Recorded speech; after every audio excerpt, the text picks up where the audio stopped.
BBC News. Joining me now is Hadi Neely, who's BBC Persian's Washington correspondent, currently in London. Hadi, I mean, this came so close to a significant escalation. I mean, what do we expect to happen next? We could see so much of restraint from both sides, at least from the Iranian side. We could see that they are using a very mild tone comparing to their usual tone, their usual language towards the Americans, to the US forces. We could see that Iranian president's advisor, one of his top advisors, Hessamuddin Ashena, tweeted that if the President Trump doesn't want war, the sanctions are the other side of the coin, which are in the same line with the war. So if he doesn't want war, he needs to do something about the sanctions. From the Iran's perspective, you could see that these sanctions, these crippling sanctions on economy of the country is already a kind of a war. They call it economic terrorism, financial terrorism.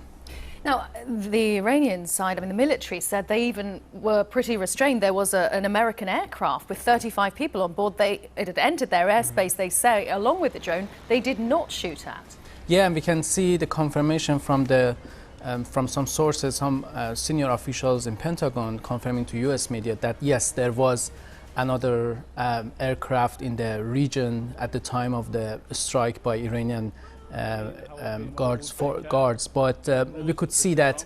I mean, that's why Iranians are playing that. I mean, it's not. They didn't talk about that very much in the beginning when they were talking about shooting down this drone. But now they are saying that, see, we were showing some restraint, so you could also show some restraint. We were just shooting an unmanned aircraft.